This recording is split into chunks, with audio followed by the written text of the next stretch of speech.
তো আজকে এটা কিন্তু খুবই ইম্পর্টেন্ট। তো আজকে এটা হলো বাংলাদেশের প্রতি বছর জনসংখ্যা বৃদ্ধির হার কত।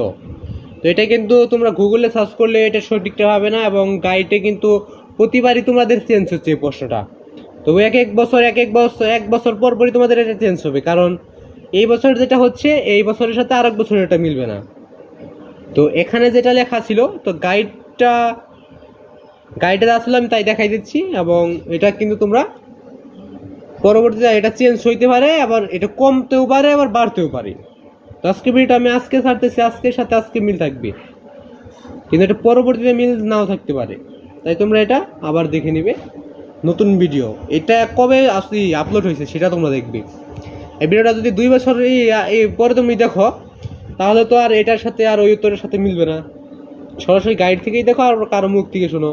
শেখ হাসিনা আমাদের প্রধানমন্ত্রী যে রয়েছে, তার মুখ থেকে কিন্তু শুনলেও ওইটা সঠিক উত্তর হবে না, কারণ ওই ভিডিওটা ছিল 2 বছর বা 3 বছর আগেকার। তো বাংলাদেশের প্রতি বছর জনসংখ্যা বৃদ্ধির হার কত, তো এটা বলে দেবো। তো এটাকে তোমরা চ্যানেল নতুন হয়ে থাকলে চ্যানেলটা সাবস্ক্রাইব করে রাখবে। তো প্রশ্নটা কিন্তু খুবই ইম্পর্টেন্ট, তো আমি এটা তাড়াতাড়ি উত্তরটা দেখাই দিচ্ছি। তো যেহেতু আদান দিতেছে তার জন্যই, বাংলাদেশের প্রতি বছর জনসংখ্যা বৃদ্ধির হার কত। তো বাংলাদেশের প্রতি বছর জনসংখ্যা বৃদ্ধির হার হলো 1.39%। বাংলাদেশের প্রতি বছর জনসংখ্যা বৃদ্ধির হার হলো 1.39%।